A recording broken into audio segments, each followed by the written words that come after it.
आज पूरी दुनिया अंतर्राष्ट्रीय योग दिवस मना रही है और जगह जगह पर जो लोग हैं वो योगा करते हुए दिखाई दे रहे हैं। तस्वीरें आपकी टीवी स्क्रीन पर आप देख सकते हैं। हजारों की तादाद में जो लोग हैं वो आज योग करते हुए दिखाई दे रहे हैं। और देखिए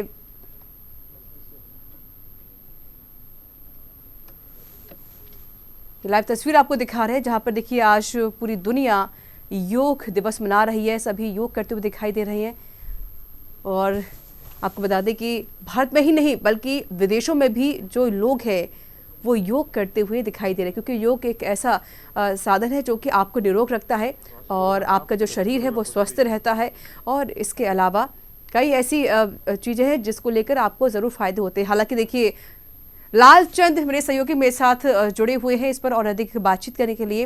लालचंद, देखिए तस्वीरें हम देख रहे हैं जगह जगह की, चाहे वो भारत की तस्वीर हो या फिर विदेशों की तस्वीरें क्यों ना हो। आज अंतर्राष्ट्रीय योग दिवस है, आज पूरी ही दुनिया योग दिवस मना रही है और किस तरीके से लखनऊ में तस्वीरें नजर आ रही योग दिवस के मौके पर। लालचंद बिल्कुल, अगर हम बात करें तो जिस तरीके से आज देखने को मिल रहा है कि अंतर्राष्ट्रीय योग दिवस है और नवा अंतर्राष्ट्रीय योग दिवस है, जिसको लेकर तमाम तैयारियां की गई है। तमाम देश में जो है योग दिवस मनाया जा रहा है, लेकिन राजधानी लखनऊ की बात करें तो कहीं ना कहीं बारिश होने की वजह से जिस तरीके से योग होना चाहिए था उस तरीके से नहीं हो पाया है। फिलहाल अब सीमित जगहों पर ही लोग योग करते हुए दिखाई दे रहे हैं, अपने घरों में योग करते हुए दिखाई दे रहे हैं। जिस तरीके से देखने में आता है कि अंतर्राष्ट्रीय योग दिवस पर कहीं ना कहीं बड़ी संख्या में लोग घरों से निकलकर पार्कों में जो है योग करते हुए दिखाई देते हैं। तमाम जो सरकारी प्रतिष्ठान है वहाँ पर लोग योग करते हुए दिखाई देते हैं। इसी तरीके से अगर लखनऊ में बात करें राजभवन की तो यहाँ पर चलिए लालचंद, मैं आपको रोकना चाहती हूँ। मेरे साथ जुड़ चुकी है योग गुरु है अर्पिता प्रकाश राय। अर्पिता जी, स्वागत है आपका हिंदी खबर में। मैम, आपको मेरी आवाज मिल रही है? यस मैम, सबसे पहले आपको अंतर्राष्ट्रीय योग दिवस की बहुत सारी शुभकामनाएं। और देखिए आज पूरी दुनिया अंतर्राष्ट्रीय योग दिवस मना रही है और ये जो योग है कितना महत्वपूर्ण है सभी लोगों के लिए।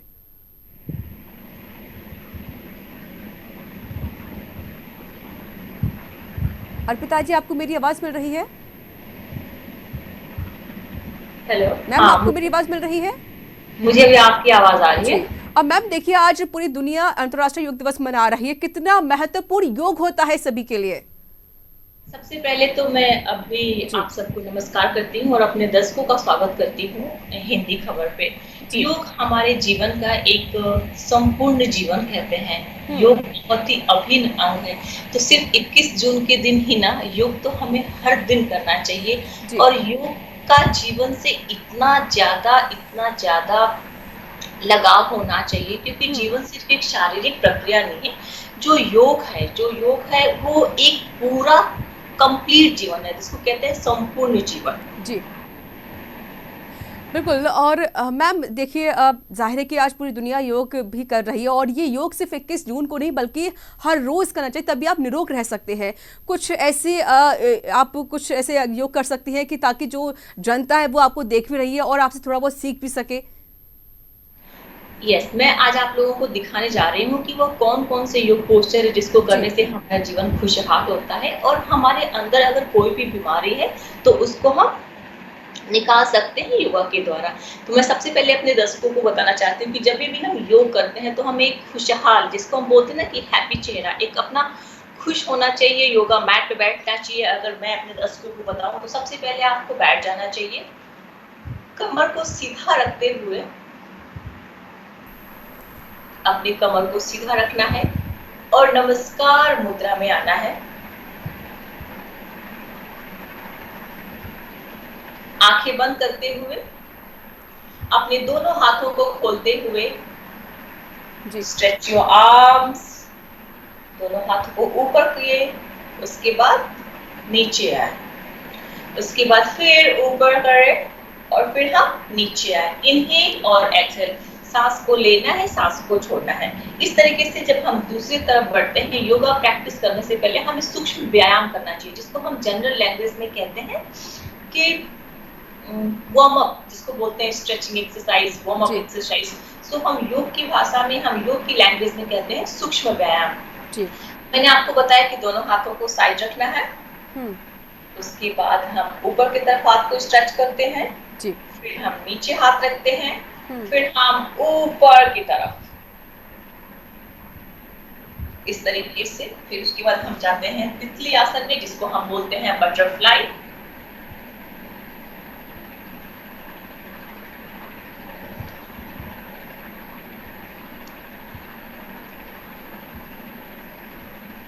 शरीर को आगे झुकाते हुए, अगर हमारे शरीर में पेट की चर्बी ज्यादा होगी तो हम अगर आगे झुकेंगे तो हमें दिक्कत होगी। तो मैं अपने दर्शकों को बताना चाहूंगी कि इस प्रक्रिया को, इस प्रयास को, इस प्रैक्टिस को, इस योग पोस्चर को धीरे धीरे करें, घबराए नहीं जी।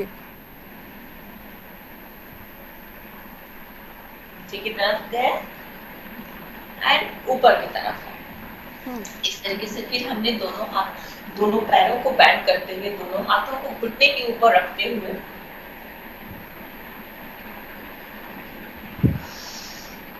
अपनी जो हमारा ब्रीदिंग प्रैक्टिस है, जिसको हम बोलते हैं सांस, उसको छोड़ना है और अंदर लेना है। एक डीप ब्रेथ जिसको बोलते हैं।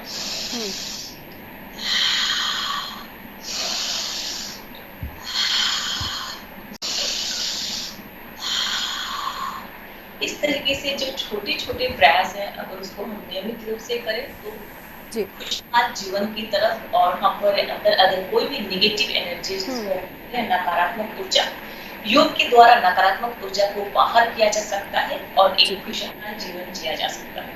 बिल्कुल मैम, देखिए जिस तरीके से आपने योग करके दिखाया, और जाहिर है कि ये काफ़ी लाभदायक है और इससे जो बीमारी है वो भी दूर हो जाती हैं। अगर बात करें मैम जिनकी उम्र ज़्यादा है, जो बुजुर्ग हैं, क्योंकि देखा जाता है कि घुटनों में दर्द होता है, वो लोग बैठ नहीं पाते हैं, तो वो किस तरीके से योग कर सकते हैं? दोबारा बोलेंगे प्लीज।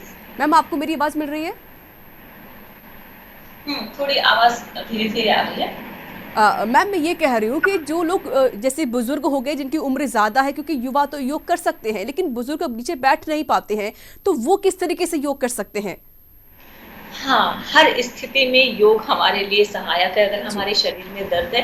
क्योंकि जो योग है, हम 7 साल से, हमारा बच्चा 7 साल का है और 60 साल की उम्र तक कोई भी व्यक्ति कर सकता है। लेकिन जैसे हम उम्र की तरफ बढ़ती तरफ चलते हैं तो कुछ न कुछ हमें बीमारियों की परेशानी होती है, जैसे घुटने दर्द होते हैं, जैसे कमर दर्द होता है। तो कभी कभी आप देखती होंगी कि लोग नीचे बैठ के योग नहीं करते, सोफे पे बैठ के कर लेते हैं, बेड पे बैठ के कर लेते हैं। तो इस प्रकार की, इस तरह से कड़ी में हम सोफे पे बैठ के कुछ योग पोस्चर कर सकते हैं। जो पोस्चर हम नीचे करेंगे, उसी पोस्चर को मॉडिफाई करते हुए हम ऊपर की तरफ बैठ के कर सकते हैं। जी, अगर हम बात करें बच्चों को, क्योंकि देखिए बच्चे अगर शुरुआत से ही सीखेंगे योग करना तो उनके लिए बेहतर होगा और उनको शायद आदत भी हो जाएगी। तो बच्चों को किस तरीके से मोटिवेट करना चाहिए, क्योंकि बच्चे बहुत शरारती होते हैं, वो योग नहीं करते हैं या भाग जाते हैं, उन्हें किस तरीके से मोटिवेट किया जाए, उन्हें किस तरीके से योग कराया जाए?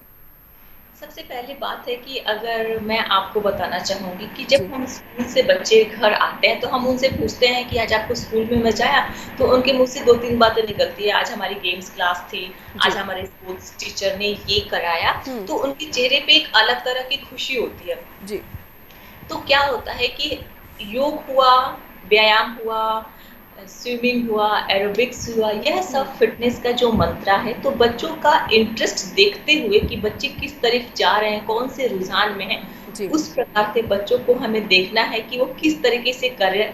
शारीरिक एक्सरसाइज जिसको बोलते हैं शारीरिक व्यायाम, वो कैसे करे, उसको हमें बस नाम चेंज करना है, कराने का तरीका चेंज करना है। एक ना दिन करते करते बच्चों का इंटरेस्ट बहुत तेजी से डेवलप होता है।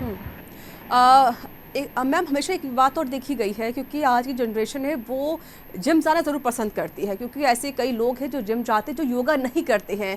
उनके लिए आप क्या कुछ कहेंगे, और इसके अलावा क्या जिम ज़्यादा ज़रूरी है या फिर योगा ज़रूरी है?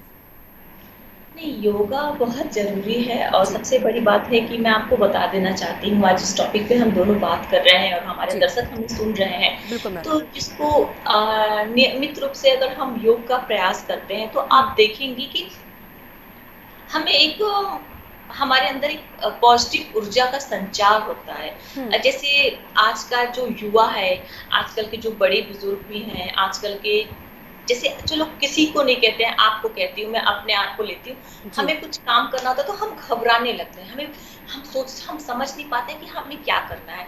क्यों घबराने लगते हैं? क्योंकि हमारे अंदर पेशेंस नहीं है। तो जब हम योग प्रैक्टिस करते हैं तो उससे हमारे अंदर पेशेंस आता है, यानी कंट्रोल आता है, घबराते नहीं है, धीरे धीरे अपने कामों को करने के लिए, जिसको बोलते हैं ना कि आज हमने योगा किया, आज हमें बहुत अच्छा लगा। योग करने से हमारे शरीर का फ्लेक्सिबिलिटी बढ़ता है। शरीर की फ्लेक्सिबिलिटी बढ़ने के बाद आप देखेंगे कि हमें उठने का एक प्रयास हो जाएगा कि आज हमारी 5 बजे की योगा क्लास है तो हमें जल्दी उठ के अपना काम करना है।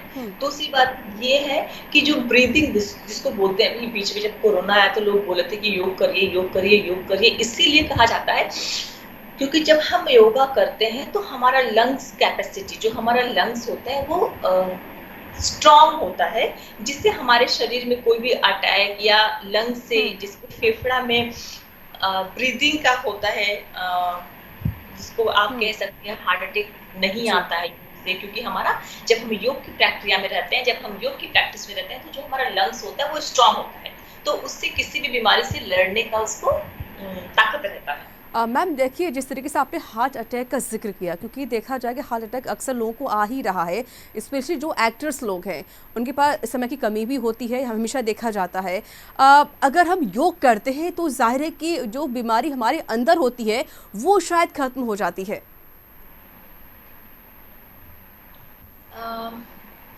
ये बात आपने सही बोला। तो सबसे पहली बात ये है कि जो हम मनुष्य का जीवन है, जो हमारा मानव जीवन है,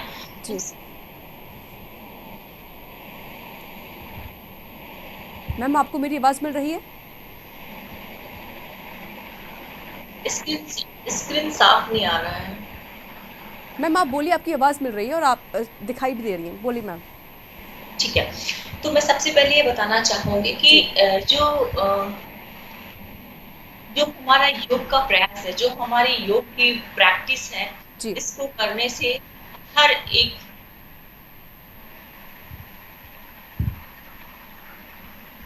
मैम आपकी आवाज नहीं आ रही है, आप थोड़ा क्लियर बोलिए। आपको आवाज मिल रही है? चलिए, फिलहाल की लाइव तस्वीर टीवी स्क्रीन पर है, आप देख सकते हैं। और चलिए, हमारे साथ जुड़ चुके हैं आचार्य कृष्णदेव। आचार्य जी, स्वागत है आपका हिंदी खबर में। आचार्य जी, आपको मेरी आवाज मिल रही है? हाँ जी, मैं सुन पा रहा हूँ आपको। स्वागत है सर आपका हिंदी खबर में।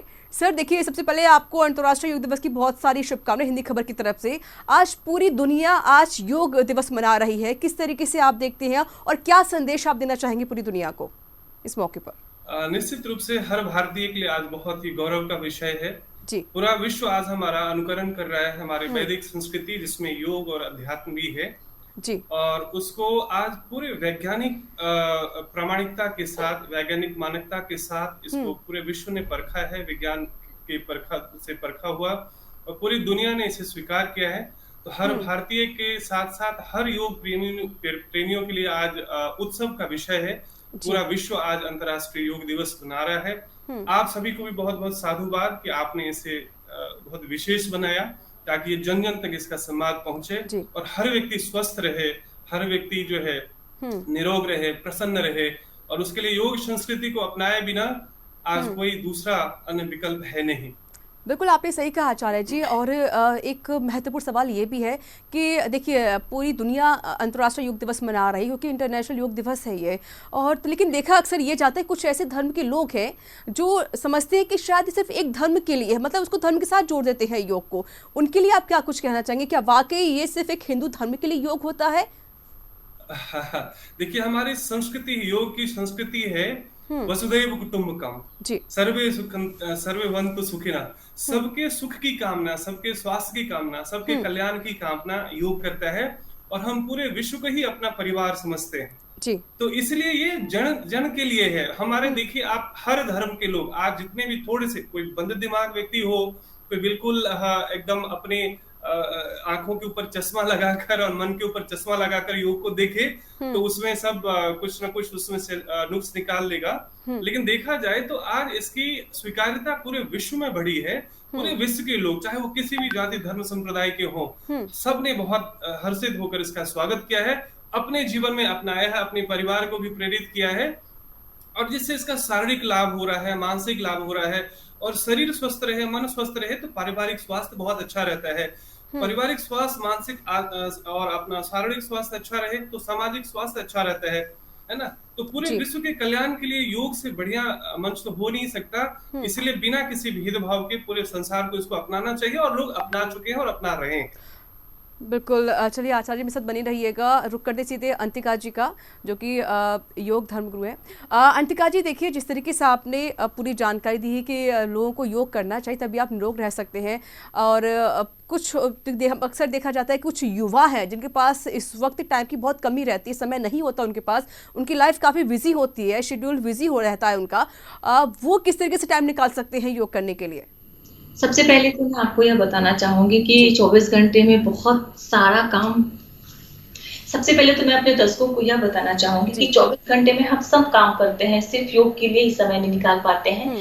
तो यह तो सिर्फ मन की धारणा है कि बहुत भागम भाग का लाइफ है, हमारे पास समय नहीं है, हर काम हो रहा है, तो क्यों नहीं 15 मिनट से लेके 20 मिनट तक हम अपने लिए सोचें। योग हमें अपने से जुड़ना, योग का मतलब ही होता है कि जोड़ के रखना, अपने काम से, अपने लोगों से, अपनी आत्मा से, अपने शरीर को ईश्वर से। तो इस तरीके से अपने लिए 15 और 20 मिनट का समय निकालना बहुत मुश्किल नहीं है। आपने कहावत सुना होगा कि मन के हारे हार है, मन के जीते जीते। तो व्यक्ति विशेष ने मन में बिठा लिया है कि जीवन में बहुत भागम भाग है। मैं कृष्णा सर की बातों से सहमत हूँ। कृष्णा सर खुद मेरे गुरु हैं। तो मुझे अच्छा लगा कि गुरु और शिष्य दोनों एक साथ स्क्रीन पे हैं। तो सर ने, कृष्णा सर ने अभी आपको एक बात बोली कि जो योग है, योग सबसे अच्छा बढ़ावा देता है हर चीज। तो आपने अभी बात बोला कि लोग कहते हैं कि अरे बहुत भागम भाग है, हम योग नहीं कर पा रहे, हमारे पास समय नहीं है। तो सच्चाई तो यह है कि टाइम मैनेजमेंट पे काम करना ही योग सिखाता है। मैम एक और सवाल कि योग क्या कोई टाइम फिक्स होता है या फिर आप किसी भी वक्त योग कर सकते हैं?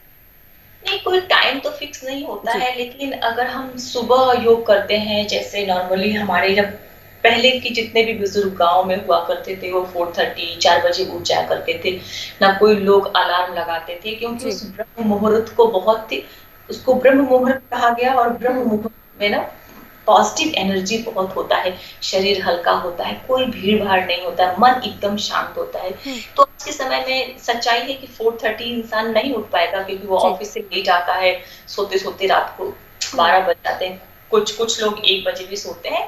लेकिन फिर भी सुबह के समय करना चाहिए, 5 से 8 बजे तक के बीच में योग का प्रक्रिया करना चाहिए, और शाम को 5:30 से लेके 8 बजे तक 7:30 तक योग कर लेना चाहिए। वो डिपेंड करता है कि इंडिविजुअल, यह एक व्यक्ति अपने लिए कैसे समय निकाल रहा है योग के लिए। ठीक है आचार्य जी, देखिए हमारे साथ कुछ बच्चे भी जुड़े हुए हैं, क्योंकि वो अभी नई जनरेशन है, तो ज़्यादा उन्हें पता नहीं हुआ कि योग क्या होता है। अगर आप डिफाइन कर सकें सर, और साथ ही योग कितने प्रकार का होता है सर? आचार्य जी। हाँ जी। वास्तव में बच्चों को प्रेरित करने की सबसे बड़ी आवश्यकता है, क्योंकि आज जिस तरह से इम्यूनिटी चैलेंज पे है, खान पान उल्टा हो गया है, प्रदूषण इतना है, बच्चे बाहर ठीक से खेल नहीं पाते हैं, तो उनके लिए योग ही एक ऐसा विकल्प है कि चाहे वो खुले मैदान में करें या अपने घर में करें या छत पे करें, कहीं भी करें, लेकिन करना बहुत आवश्यक है। इनको प्रेरित करना बहुत जरूरत है। वास्तव में योग के तो कई प्रकार है, लेकिन वास्तव में योग के 8 अंग बताए गए हैं, जो महर्षि पतंजलि ने योग सूत्र में दिया है। उसमें है यम, नियम, आसन, प्राणायाम, प्रत्याहार, धारणा, ध्यान और समाधि। तो ये वास्तव में संपूर्ण योग है। इसको अष्टांग योग कहते हैं, इसको राजयोग भी कहा गया है। तो इसमें है यम नियम, कुछ डिसिप्लिन होते हैं, उसके बाद फिर आसन प्राणायाम किया जाता है। तो इसमें अगर आप मुख्य रूप से लोग जब योग के प्रकार की बात करते हैं, तो उसमें होता है कि कितने प्रकार के आसन हैं। तो उसमें शास्त्रों में तो 84 लाख आसनों के विषय में बताया गया है, लेकिन आज लगभग 84 आसन जो बहुत प्रमुख है, जो प्रयोग में है, और उससे बहुत लोग लाभान्वित हो रहे हैं।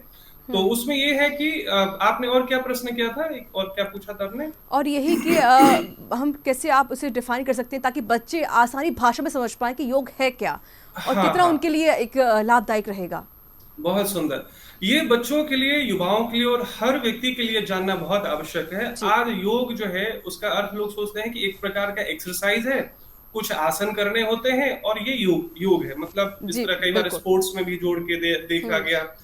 तो वास्तव में देखा जाए तो योग केवल योगा मैट तक सीमित नहीं है। योग एक जीवन पद्धति है, जीवन शैली है। आज जितना भी देख रहे हैं, तनाव है, रोग व्याधियां हैं, लोग अकेलेपन के शिकार हो रहे हैं, डिप्रेशन में जा रहे हैं, संपूर्ण योग को अगर समग्रता से इस प्रयोग में लाते हैं, उचित प्रशिक्षण में, इसमें उचित मार्गदर्शन में सीखते हैं, तो योग एक गौरवशाली विधा है जिसको सीखकर व्यक्ति पर्सनल लाइफ, प्रोफेशनल लाइफ, जिस फील्ड में भी होता है उसमें सफल होएगा। और इसलिए केवल आसनों तक ही सीमित न रहा जाए। निश्चित रूप से आसन तो करना ही करना है, लेकिन यम नियम इत्यादि को भी पूरी समग्रता से स्वीकार करनी है। फिर धारणा, ध्यान, समाधि और अंतिम लक्ष्य है जिसको क्रिया योग कहते हैं, तप, स्वाध्याय, ईश्वर प्रणिधान। तो तप मतलब होता है कि थोड़ा डिसिप्लिन लाइफ जिया जाए, सहज शब्दों में कहा जाए। बहुत तप का मतलब ऐसा नहीं हिमालय में जाके बर्फ शिला पे जाके तपस्या करे। तप का मतलब डिसिप्लिन लाइफ है ना। सुबह ब्रह्म मुहूर्त में उठना, रात्रि को जल्दी सो जाना, स्वस्थ आहार लेना और आहार व्यवहार में अपनी डिसिप्लिन फॉलो करना। और स्वाध्याय हो गया। स्वाध्याय का दो अर्थ है। पहला अर्थ है धर्म शास्त्रों को, गीता जैसे शास्त्रों को, पतंजलि योग सूत्र जैसे प्रमाणिक शास्त्रों को पढ़ना प्रतिदिन। और उसका मेन उद्देश्य है स्वाध्याय मतलब स्वयं का अध्ययन करना। मैं वास्तव में कौन हूँ? तो उत्तर मिलता है इसी स्वाध्याय से कि मैं केवल हाड़ मांस का बना हुआ शरीर नहीं हूँ, केवल रक्त मंजा का ही शरीर नहीं हूँ, मैं सच्चिदानंद आत्मा हूँ। तो शरीर मेरी कवरिंग है, लेकिन शरीर को हम एक मंदिर समझते हैं। तो जिस तरह हम मंदिर की साफ सफाई का ध्यान रखते हैं, उसी तरह हमें शरीर रूपी मंदिर का भी ध्यान रखना पड़ेगा, क्योंकि इसमें आत्मा भी है और परमात्मा भी है। तो इस गंभीरता से योग को लेना पड़ेगा। तो इसमें एक जीवन पद्धति, जीवन शैली मिलेगी जिसमें आहार की भी व्यवस्था है ना, कितना सोना चाहिए, कितना जगना चाहिए, कितना खाना चाहिए, इसको पूरी जो है समग्रता से अगर योग को अपनाया जाए तो जीवन में कभी दुख नहीं होगा, व्याधि नहीं होगी, अवसाद नहीं होगा, तनाव नहीं होगा। तो आज हर पीढ़ी को इस योग को समग्रता से अपनाना पड़ेगा, केवल एक्सरसाइज की तरह नहीं, केवल स्पोर्ट्स की तरह नहीं। सही कहा, योग सिर्फ एक एक्सरसाइज नहीं बल्कि योग एक पूजा भी है, और जो आपको हमेशा पॉजिटिव भी रखती है और आपका शरीर भी सही रखती है। अंतिका जी, देखिए जिस तरीके से आचार्य जी ने भी बताया कि योग कितने प्रकार के होते हैं और किस तरीके से बच्चों को योग करना चाहिए। आप योग करती हैं, तो अगर आप ये जो सर ने नाम बताए हैं आचार्य जी ने, अगर आप वो सारे योगासन करके दिखा सके तो मैम एक बार प्लीज करके दिखा दी, ताकि हमारे जो बच्चे हैं वो आपको भी देख रहे हैं और वो भी आपसे सीख सकें। मैं आचार्य जी ने बताया कि योग कितने प्रकार के होते हैं, योग में क्या क्या होता है, तो मैं सबसे पहले आज आपको यही करके दिखाने जा रही हूँ। ऐसे तो योग के बहुत सारे पोस्चर्स हैं, लेकिन मैं कुछ ऐसे पोस्चर करने जा रही हूँ जो बच्चों के लिए और आम जनता के लिए बहुत ही सरल होगा, और वो अपने घर बैठे बैठे हिंदी खबर के माध्यम से वो अपने घर पे बैठ के योग की प्रक्रिया कर सकता है। और देखिए जितने भी दर्शक हमारे साथ जुड़े हुए हैं वो प्लीज एक बार जरूर देखिएगा। अंतिका जी अब जो आपको योगासन करके दिखाएंगे वो आपके लिए जरूर लाभदायक होंगे। मैम प्लीज करिए। सबसे पहले योगा मैट पे बैठते हुए मैंने आपको शुरुआती में ही बताया था कि दोनों पैरों को क्रॉस करके बैठते हैं, इसको हम बोलते हैं सुखासन, जिसको हम बोलते हैं कंफर्टेबल पोस्चर। दोनों हाथों को बैंड करते हुए घुटने के ऊपर रख लेते हैं जी, और धीरे धीरे अपने श्वास पे फोकस करते हैं, कैसे लेना है, कैसे इसको छोड़ना है, धीरे धीरे। मैं माफी चाहूंगी रोकने के लिए आपको। अगर आप जो भी आप योगासन कर रही हैं आप प्लीज उसका नाम भी बता दी, ताकि हमारे बच्चे भी वो सीख सकें कि ये योगा का ये नाम रहेगा, ताकि उनके लिए आसान रह सके। ठीक है, तो सबसे पहले जिसको हमने बोला है इसको हम बोलते हैं सुखासन जी। सुखासन की स्थिति इसलिए कहते हैं कि सुख के आसन में बैठना। जब हम इस आसन में बैठेंगे, आप इस स्टूडियो में चाहेंगे तो आप इस आसन में बैठ सकते हैं, आपके शरीर में कोई भी दर्द नहीं होगा, तो इसलिए इस आसन को हम कहते हैं सुखासन। ठीक है, सुखासन में बैठते हुए दोनों हाथों को घुटने के ऊपर रखते हैं, और मैं आंख नहीं बंद कर रही हूँ क्योंकि मैं दर्शकों को बता रही हूँ, लेकिन अगर हम नियमित रूप से इसकी प्रैक्टिस करते हैं तो आंखें बंद होना चाहिए और लंबी लंबी सांस लेनी चाहिए।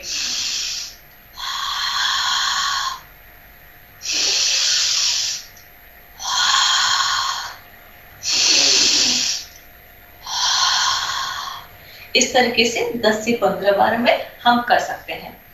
एक बार में 10 बार, एक समय में 10 बार करते हैं, फिर थोड़ी देर के लिए ब्रेक मतलब रेस्ट करते हैं, फिर दूसरे फिर रेस्ट करते हैं, फिर इस तरह करते हैं। उसके बाद हम करते हैं वज्रासन करते हैं। वज्रासन एक बहुत ही अच्छा पोस्चर है, और अगर किसी को घुटने में दर्द है, अगर किसी भी व्यक्ति को घुटने में दर्द है, घुटना दर्द किसी को भी हो सकता है, तो मेरे पास एक छोटा सा कुशन है। हम कुशन को ऐसे घुटने के नीचे लगा के रख के बैठ सकते हैं, और ध्यान रहे कि इस स्थिति में हमारा कमर सीधा होगा, जिसको हम बोलते हैं बैक एकदम स्ट्रेट होगा, सामने देखते हुए, सामने किसी भी एक पॉइंट को देखते हुए, आंखें बंद करते हुए इस आसन को करते हैं। इसका नाम है वज्रासन। अगर वज्रासन खाना खाने की बात किया जाए तो यह बहुत ही अच्छा माना जाता है, क्योंकि ये डाइजेस्टिव सिस्टम के लिए अच्छा होगा। इस तरीके मैंने आपको बताया कि वज्रासन कैसे करना, और वज्रासन की बात मैं तितली आसन कर रही हूँ। तितली आसन को करने से हमारी फ्लेक्सिबिलिटी आगे बढ़ती है, जिसको हम बोलते हैं बॉडी में जो हमारा स्ट्रेचिंग होता है, उसके बाद ये बहुत ही अच्छा होता है कमर के लिए। और हमारा बैक स्ट्रेच होना चाहिए। Flip your leg, this is the called butterfly, इसको बोलते हैं हम तितली आसन। नॉर्मली यह योग बच्चों को बहुत अच्छा लगता है। बीइंग अ टीचर मैंने बच्चों में देखा है कि इस पोस्चर को बहुत हंस के अच्छे से करते हैं जी। तो इस तरीके से मैंने आपको सुखासन का एक योग बताया, दूसरा योग मैंने यह बताया कि वज्रासन कैसे करना है, तीसरा मैंने मैम माफ़ी चाहती हूँ और आपका बहुत बहुत शुक्रिया हमारे साथ जुड़ने के लिए। साथ ही आचार्य जी आपको बहुत बहुत शुक्रिया मेरे साथ जुड़ने के लिए।